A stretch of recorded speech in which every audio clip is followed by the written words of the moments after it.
बंगाल की ये भूमि पहले महिलाओं के साथ शाहजहां शेख के अत्याचारों को लेकर सुर्खियों में आई और फिर सीबीआई और एनएसजी के बड़े ऑपरेशन के बाद यहां से भारी मात्रा में हथियार और विस्फोटक मिले। लेकिन शाहजहां शेख के काले राज यहीं दफन नहीं हो जाते। जैसे जैसे सीबीआई जांच आगे बढ़ रही है, शाहजहां शेख और गुर्गों के गुनाहों की परतें खुलती जा रही है और इस मामले पर सियासत भी जमकर जोर पकड़ रही है कि एक महिला मुख्यमंत्री होने के बावजूद आज पश्चिम बंगाल में महिलाएं सुरक्षित नहीं है। ये भी हो सकता है खुद उन्होंने गाड़ी से ले आया, लेके शो किया है। संदेशखाली की आतंक फैक्ट्री से बरामद हथियारों की तस्वीरों को पूरी दुनिया ने देखा। शाहजहां शेख के गढ़ में सीबीआई और एनएसजी की टीम ने ऐसी स्ट्राइक की जिसके बाद संदेशखाली का एक और काला सच बेनकाब हो गया। शाहजहां शेख अबू तालिब और उसके साथी न केवल बेबस और गरीब महिलाओं पर अत्याचार और जमीन हड़पने का काम करते, बल्कि हथियारों की तस्करी को भी अंजाम देते थे। यहां मछली पालन के नाम पर आतंक का खेल चल रहा था।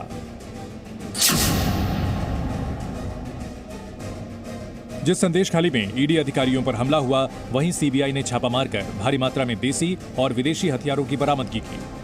संदेशखाली में शाहजहां शेख और उसके करीबियों का दबदबा है, लिहाजा यहाँ के फिश फार्म यानी भेड़ीज पर इन्हीं का ही कब्जा है।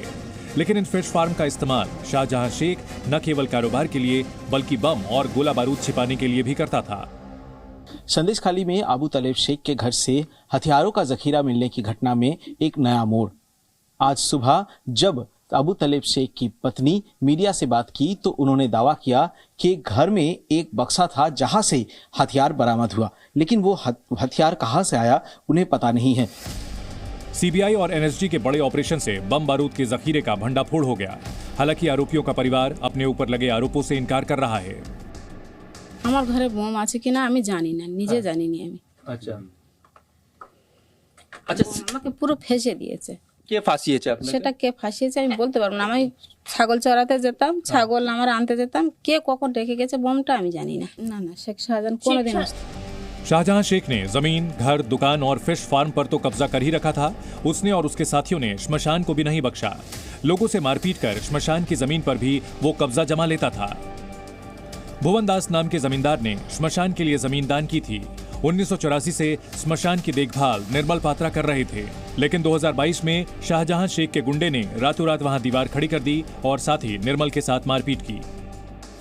शाहजहां शेख के गुनाहों की फेहरिस्त बड़ी लंबी है, जिसका एक के बाद एक पर्दाफाश हो रहा है। तो वहीं 24 के रण में बड़ा चुनावी मुद्दा भी बन रहा है।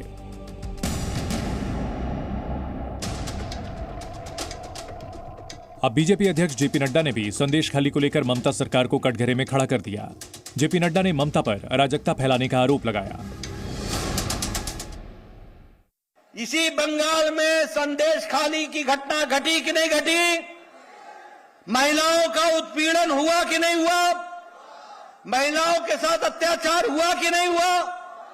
महिलाओं को तकलीफ दी गई कि नहीं दी गई? महिलाओं के इज्जत और आबरू के साथ खिलवाड़ हुआ कि नहीं हुआ?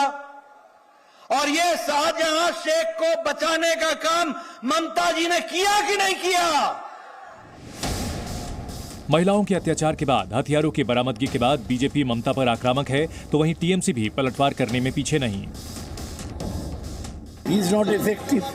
He could not win his own state, JP Nadda. Sheikh Shahjahan is there in only one constituency of Bengal out of 294. Sandeshkhali का एक एक राज बेपर्दा हो रहा है, लेकिन शाहजहां शेख के साथ खड़ी दिखाई दे रही ममता हर आरोप से इनकार कर रही हैं। उनका तो ये कहना है कि संदेशखाली में हथियार सीबीआई ने ही रख दिए होंगे। आपको सीबीआई, आपको एनआईए, आपको एनएसजी जैसे कोई युद्ध हो रहा है और वन साइडेड स्टेट पुलिस को बताया नहीं, किसी को पता नहीं है क्या क्या मिला, किधर से मिला। ये भी हो सकता है खुद उन्होंने गाड़ी से ले आया, लेके शो किया है। कोई एविडेंस नहीं हुआ है कि वो उधर में थे। 24 की चुनावी तपिश के बीच बीजेपी और टीएमसी के बीच सियासी घमासान थमती नहीं दिख रही। अब दक्षिण कोलकाता में बीजेपी नेता सरस्वती सरकार पर हमला हुआ और उम्मीद के मुताबिक हमला करने का आरोप लगा टीएमसी कार्यकर्ताओं पर। आरोप है कि बीजेपी के आनंदपुर थाने पर प्रदर्शन के विरोध में टीएमसी के लोगों ने सरस्वती सरकार पर अटैक कर दिया। बहरहाल संदेशखाली का गुनहगार शाहजहां शेख जेल के सलाखों के पीछे है, लेकिन उसकी कारगुजारियों का खुलासा एक के बाद एक हो रहा है। अब इंतजार इन सवालों के जवाब का है कि संदेशखाली में आतंक के आखिर कितने शेख हैं और किन किन गुनाहों में शाहजहां शेख और उसके गुर्गे शामिल रहे हैं और कब तक उनके गुनाहों का हिसाब होगा और संदेशखाली पर सियासी हवा क्या रुख अख्तियार करेगी। संदेशखाली से समित सेनगुप्ता और पियाली मित्रा के साथ ब्यूरो रिपोर्ट, जी मीडिया।